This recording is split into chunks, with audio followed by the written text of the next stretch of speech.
সবাইকে স্বাগত আজকের এই বিশেষ গল্পে। আমার নাম আসিমা, বয়স ৩০-এর কাছাকাছি। আমি বিবাহিত। আমার স্বামী অরিন্দম একজন ব্যবসায়ী, প্রায়ই তাকে দেশ বিদেশে যেতে হয়। এবারও সে ২ সপ্তাহের জন্য দিল্লি গিয়েছে। বাড়িটা বড়, একা থাকতে আমার খুব ভয় লাগে।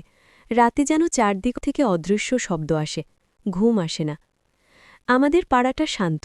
পাশের বাড়িতে কিছুদিন হল নতুন ভাড়াটে এসছে, একজন মহিলা আর তার ছেলে। ছেলেটার নাম রোশন, বয়স মাত্র ১৮, কলেজে পড়ে। মা ছেলে দুজনেই খুব শান্ত, কথা কম বলে, কিন্তু আমি লক্ষ্য করেছি যখনই আমি উঠোনে ঝাড়ু দিই বা সকালে দুধ আনতে যাই, রোশন তার জানালার পর্দা সরিয়ে আমাকে দেখে। চোখে একটা অদ্ভুত আলো জ্বলজ্বল করে। আমি মুখ ফিরিয়ে নিই, কিন্তু বুকের ভিতর কেমন একটা শিহরণ খেলে যায়। একদিন সকালে দুধের লাইনে দাঁড়িয়ে তার মায়ের সঙ্গে আলাপ হল। আপনার ছেলে কলেজে পড়ে? আমি জিজ্ঞেস করলাম। হ্যাঁ, ফার্স্ট ইয়ার। খুব লাজুক ছেলে, কারো সঙ্গে বেশি কথা বলে না। আমি হাসলাম। লাজুক? যে ছেলে জানালা থেকে এভাবে তাকায়? সেই দিন বিকেলে বাড়ি ফিরে দেখি রোশন তার দরজা বন্ধ করে বাইরে বেরোচ্ছে। আমি ডাকলাম, রোশন? সে থমকে দাঁড়াল, চোখ দুটো বড় বড়, যেন ধরা পড়ে গেছে। কি আন্টি? গলায় একটা কাঁপুনি। তোমার সঙ্গে কথা বলার খুব ইচ্ছে ছিল, চা খাবে? সে একটু ইতস্তত করল, তারপর মাথা নাড়ল। আমার বাড়িতে এলো। বসার ঘরে বসে চা খেতে খেতে আলাপ হলো। সে কলকাতার বাইরে থেকে এসছে, বাবা নেই, মায়ের সঙ্গে থাকে, কলেজে সায়েন্স পড়ে। কথা বলতে বলতে তার চোখ আমার বুকে, গলায়, হাতে ঘুরে বেড়াচ্ছে। আমি সচেতন হয়ে শাড়ির আঁচল টেনে দিলাম, কিন্তু তার চাহানিতে একটা আগুন জ্বলছে। আমার শরীরে যেন বিদ্যুৎ খেলে গেল। সেই থেকে আমাদের দেখা সাক্ষাৎ বাড়ল। সকালে দুধের লাইনে, বিকেলে উঠোনে। কথা হয় কম, কিন্তু চোখের ভাষায় অনেক কিছু বলে যায়। আমি জানি এটা ঠিক না, আমি বিবাহিত, সে অনেক ছোট, কিন্তু কেন যেন নিজেকে সামলাতে পারি না। অরিন্দম যাওয়ার পর থেকে আমার ভয় আরও বেড়ে গেল।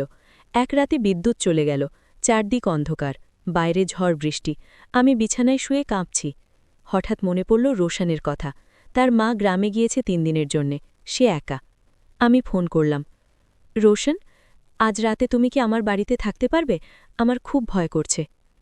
ওপাশ থেকে একটু চুপ, তারপর নরম গলা, আসছি আন্টি। ১০ মিনিট পর সে এলো, ভিজে চুল, হাতে একটা ছোট ব্যাগ। আমি দরজা খুলে দিলাম। তার চোখে সেই একই আগুন। আমি চোখ নামিয়ে দিলাম। রাতের খাওয়া সেরে আমরা বসার ঘরে বসলাম।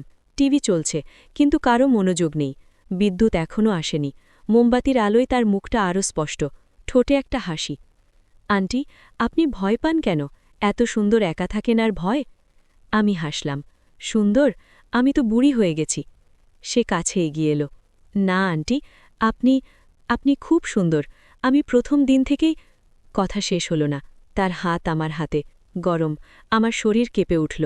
আমি হাত সরিয়ে নিলাম। রোশন, তুমি ছোট, এসব। আমি ১৮ পূর্ণ হয়েছি আন্টি, আর আপনি, আপনার চোখে যে কথা বলে, সেটা কি মিথ্যে? আমি চুপ করে রইলাম। রাত গভীর হচ্ছে। আমি বললাম, চলো শুতে যাই। আমার শোবার ঘরে ২টো বিছানা, একটা আমার আর একটা গেস্টরুমের।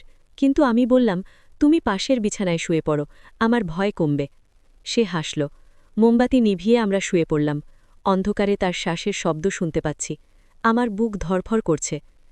হঠাৎ বিদ্যুৎ চলে গেল আবার, পুরোপুরি অন্ধকার, বাইরে বৃষ্টির শব্দ। আমি কাঁপছি। আন্টি? তার ফিসফিস। কি? আপনার কম্বলটা পড়ে গেছে। আমি হাত বাড়ালাম, কিন্তু তার আগেই তার হাত আমার কোমরে এসে জড়াল, আলতো করে টেনে নিল নিজের কম্বলের নিচে। আমি চমকে উঠলাম, কিন্তু সরে যেতে পারলাম না। তার শরীরের উত্তাপ আমার গায়ে লাগছে, গরম শ্বাস আমার কানের কাছে। ভয় পাচ্ছেন আন্টি? আমি কিছু বলতে পারলাম না। তার হাত আমার কোমর থেকে ধীরে ধীরে ওপরে উঠছে, শাড়ির উপর দিয়ে। আঙুলের ছোঁয়ায় আমার শরীরে যেন আগুন লাগছে। আমি চোখ বন্ধ করলাম। রোশন, এটা ঠিক না। আমার গলা কাঁপছে। শ্। তার ঠোঁট আমার কানের লতিতে, গরম শ্বাস। আপনি যে স্বপ্নে আমাকে ডাকেন, আমি তো শুনতে পাই আন্টি। আমার শরীর আর নিজের নয়, তার হাত আমার পিঠে, ঘরে, আলতো করে ঘুরছে। আমি তার বুকে মুখ গুজে দিলাম। তার হৃদস্পন্দন শুনছি, দ্রুত। আমারও তাই। অন্ধকারে আমরা কাছাকাছি আসছি।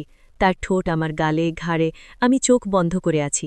তার হাত শাড়ির ভাঁজে, ধীরে ধীরে খুঁজে নিচ্ছে আমার গোপন জায়গাগুলো। আমার শরীর কাঁপছে, একটা অদ্ভুত আনন্দে ভরে যাচ্ছে। আন্টি, আপনি খুব সুন্দর, তার ফিসফিস। আমি তার চুলে হাত বুলিয়ে দিলাম। তার শরীর আমার ওপর, ভারী কিন্তু মধুর। অন্ধকারে আমরা একে অপরকে খুঁজে পাচ্ছি। তার ছোঁয়ায় আমার শরীর জেগে উঠছে, যেন বহুদিনের তৃষ্ণা মিটছে। কতক্ষণ কেটেছে জানি না। বৃষ্টি থেমেছে, কিন্তু আমাদের মধ্যে যে ঝড় উঠেছে সে থামার নাম নিচ্ছে না। তার হাত ঠোঁট আমার শরীরের প্রতিটি ইঞ্চি চিনে নিচ্ছে। আমি শুধু চোখ বন্ধ করে আছি, তার নাম ধরে ফিসফিস করছি। হঠাৎ বিদ্যুৎ এলো, ঘর আলোকিত। আমরা দুজনে চমকে সরে গেলাম। আমার শাড়ি এলোমেলো, তার চোখে একটা অদ্ভুত তৃপ্তি আর ভয় মিশ্রিত চোখ। আমি বিছানা থেকে উঠে দাঁড়ালাম, চোখ নামিয়ে। রোশন, এটা হয়ে গেল, কিন্তু এটা আর হবে না। সে চুপ করে রইল, তারপর ধীরে বলল, আন্টি, আপনি জানেন না আমি কতদিন থেকে আপনার জন্যে পাগল। আমি কিছু বললাম না। বাথরুমে গিয়ে মুখ ধুয়ে এলাম। ফিরে আসে দেখি সে পাশের বিছানায় শুয়ে আছে, চোখ বন্ধ, কিন্তু আমি জানি সে ঘুমায়নি। সেই রাত আর ঘুম এলো না। আমার শরীরে তার ছোঁয়ার জ্বালা, মনে অপরাধ বোধ, কিন্তু তার সঙ্গে একটা অদ্ভুত আকর্ষণ। সকালে সে চলে গেল, কোনো কথা না বলে, শুধু একবার তাকালো, চোখে একটা প্রতিশ্রুতি। আমি জানি এটা শেষ নয়, শুরু মাত্র।